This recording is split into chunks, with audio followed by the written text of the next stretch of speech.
শরিয়া আইন হলেও কোনো লাভ হবে না যদি আমি শিক্ষিত না হই, আমি জ্ঞানী না হই, আমি সচেতন না হই। শরিয়া আইনের অনেক দেশ আছে, তাদের দেশে কোনো অপরাধ নেই, আছে।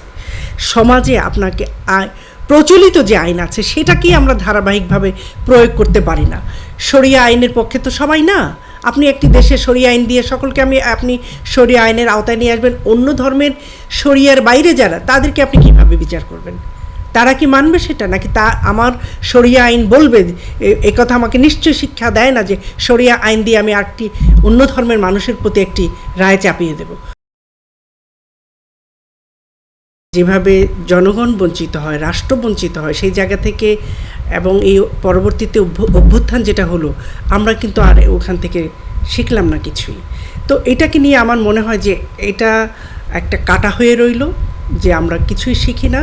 এবং আমাদের এই জিনিসগুলো চর্চার কারণে আমরা যে আমাদের দলীয় সরকার অথবা নির্বাচিত সরকার স্থিতি হয়ে বসবো, জনগণের মনের ভিতরে একটা আস্থা তৈরি করব, সেটা প্রতিদিনই হারাচ্ছে, প্রতিদিনই হালকা হয়ে যাচ্ছে, একদম শক্তিহীন হয়ে যাচ্ছে। শক্তি মানে জনশক্তির কথা বলছি, গণতন্ত্রের শক্তির কথা বলছি, সেটা কিন্তু প্রতিদিন একটু একটু করে তার মর্যাদা হারাচ্ছে, শক্তি হারাচ্ছে। সুতরাং এই ইসলামী ব্যাংক নিয়ে, এই দলীয় দখলীকরণ নিয়ে আমি এর চেয়ে বেশি আর কি বলবো। আসিফ মাহমুদ ও হাসনাত আব্দুল্লাহ এদেরকে চিটার বাটপার, অমানুষ বলেছেন, এই বিষয়টিকে আপনি কীভাবে দেখছেন? ঠিক এইভাবে বলা যায় না। আমি বলেছি না প্রথমে যে আমাদের রাজনীতিতে সহানুভূতি এবং সৌজন্যবোধের সাংঘাতিক অভাব রয়েছে। আমি ফজলুর রহমান সাহেবের একজন কাছের মানুষ, আমি তাকে তারপরেও সমালোচনা করে বলবো যে দেখুন, একটা আন্দোলন গড়ে উঠেছিল, সেই আন্দোলন গড়ে ওঠার নেতৃত্ব এদের বয়সের কারণে, তারুণ্যের কারণে যে ত্রুটিগুলো রয়েছে, আমরা সেই ত্রুটিগুলো আলোচনা করে তাদেরকে আমরা কিছুটা শেখাতে পারি, অথবা যে নেতৃত্ব তারা দিয়েছে সেই নেতৃত্বকে, সেই অভ্যুত্থানকে আমরা কিছুতেই ছোট করে দেখতে পারি না। তাহলে এইভাবে ধরেন এই যে অসৌজন্যমূলক যে শব্দগুলো বলা, সেটা আমি মনে করি না যে খুব সঠিক হয়েছে। কারণ ভবিষ্যৎ প্রজন্ম এদের থেকেই বেছে নেবে নেতৃত্ব, এরা যদি ভালো করতে পারে। হ্যাঁ, এখন আমি চেষ্টা করব কি, যে নেতৃত্বকে তো ধারাবাহিকভাবে এগিয়ে নিয়ে যেতে হবে। প্রতিটি ক্ষেত্রে পুরনোরাই নেতৃত্ব দেবে এমন তো নয়, আমাকে তো প্রজন্মের নেতৃত্ব বের করে আনতে হবে। সেখানে আমি মনে করি আমাদের আরেকটু সহনশীল হওয়া দরকার, তাদেরকে দোষী করার ক্ষেত্রে হলেও, সাধুবাদ দেওয়ার ক্ষেত্রে হলেও। প্রতি একেবারে বলা যায় যে সারা বিশ্ব নড়ে গেছে এবং সবার বিবেকে খুব আঘাত এনেছে রামিসা হত্যা এবং তাকে নির্যাতনের যে ঘটনাটা ঘটেছে এবং আসামি গ্রেপ্তার হয়েছে। আদালতে শিশু রামিসা হত্যার মামলার আত্মপক্ষ সমর্থনের জন্য আদালতে আসামিরা হাজির হবেন হয়তো কিছুক্ষণের মধ্যে। আপনার সাথে যখন কথা হচ্ছে এই বিষয়ে রায় আসবে, গণমাধ্যমে আমরা জানতে পারবো। প্রশ্ন হচ্ছে এই হত্যা কেন, আর এই হত্যার জন্য আসলে কারা দায়ী, কে দায়ী? আলী, আমি শুরু থেকেই আজকে বলছিলাম যে আমাদের সমাজ সংসারে যে মূল্যবোধ, যে সম্মানবোধ, যে ধৈর্য, যে সহানুভূতি, সব কিছু খুব দ্রুত পতন ঘটেছে এবং অভাববোধ হয়েছে। সেখান থেকে যে অস্থিরতা এবং পারিবারিক শিক্ষার অভাব, সমাজ শিক্ষার অভাব, প্রাতিষ্ঠানিক শিক্ষার অভাব আমাদেরকে এখানে নিয়ে গিয়েছে।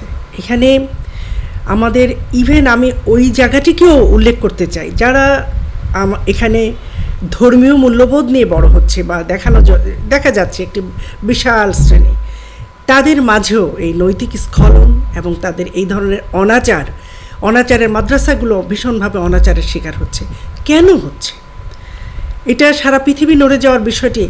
একটি শিশুকে মেয়ে হিসাবে, শিশু হিসাবে কেন আমরা মানুষ হিসাবে ট্রিট করছি না?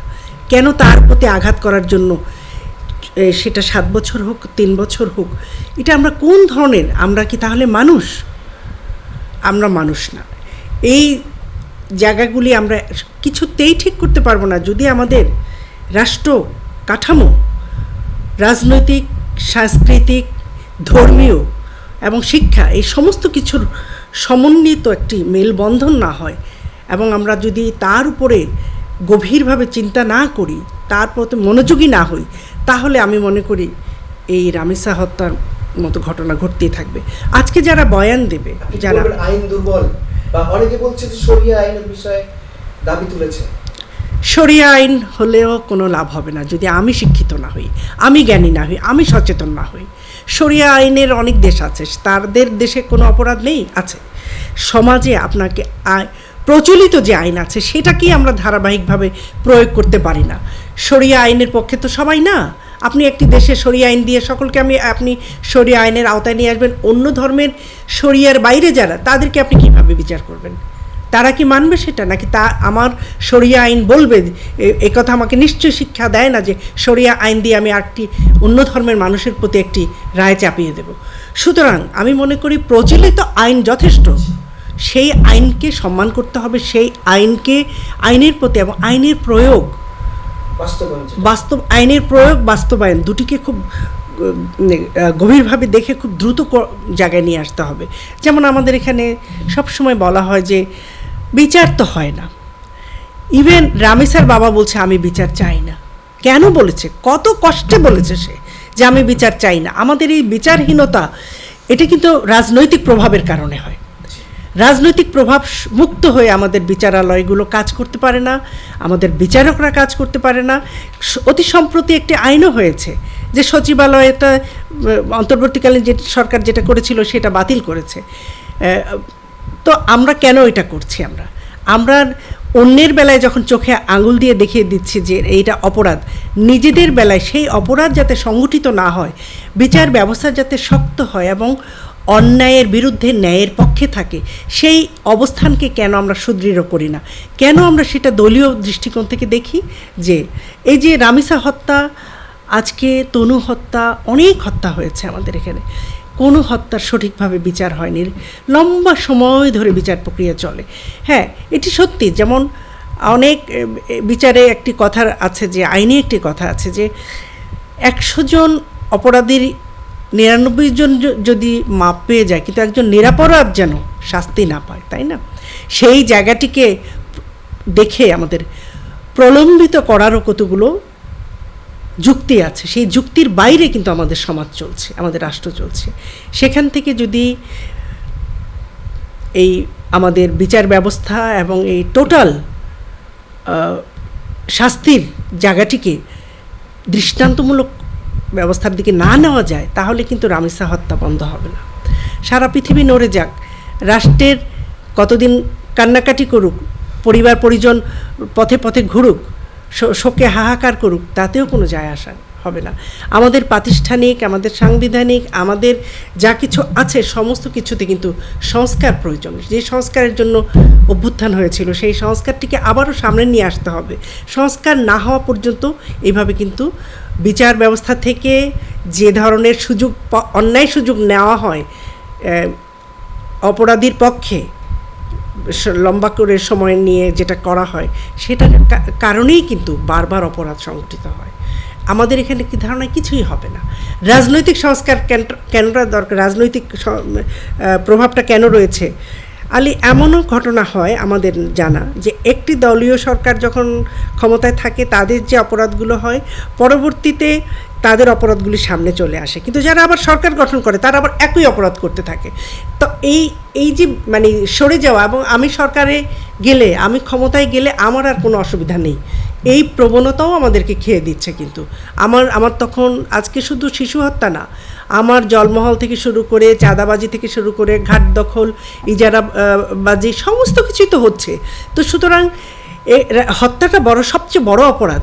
এটা যেমন হচ্ছে, বাকিগুলিও ছোট ছোট অপরাধ কিন্তু সমানে সংগঠিত হচ্ছে। সেই জন্য আমাদের কিন্তু সংস্কার এবং বিচার ব্যবস্থাটাকে খুবই শক্তিশালী এবং সামনে নিয়ে আসা দরকার। সংস্কারমূলক জায়গাটাকে সামনে না নিয়ে আসা পর্যন্ত কিন্তু আমরা এই জায়গা থেকে, এই সমাজের এই অব্যবস্থা থেকে, আজকে রামিসার বাবা যখন বলে আমি বিচার চাই না, তখন কিন্তু তার পক্ষেই থাকতে হয় যে হ্যাঁ, উনি কোথায় বিচার চাইবেন? বিচার তো হয় না।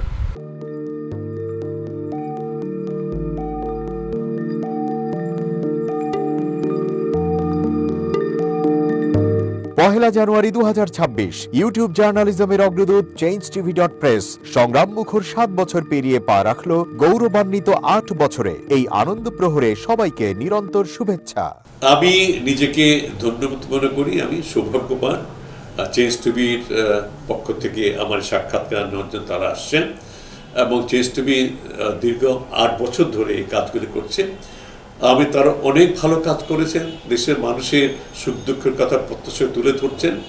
আমার আশা থাকবে চেঞ্জ টিভি সামনের দিকে উত্তরোত্তর আরও সমৃদ্ধ হবে।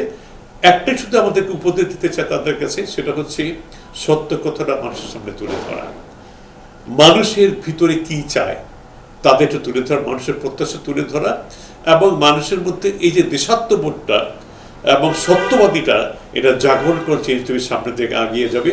এবং যারা দেশের কথা চিন্তা করে এবং দলমত নির্বিশেষে যে লোকগুলো আছে তারা দেশের কথা চিন্তা করে, দেশের উন্নয়নের কথা চিন্তা করে, কোনো পক্ষপাতিত্ব করে না, তাদের বক্তব্য দেশের মানুষে তুলে ধরা, এই কাজগুলি সামনে এগিয়ে নিয়ে যাবে, এটা আমাদের প্রত্যাশা। অনেক ধন্যবাদ আপনাদেরকে, দেশবাসীকে, দেশবাসী সবাইকে আমি ধন্যবাদ জানাচ্ছি। changeTV.press, এক ফোঁটা হলুদ নেই।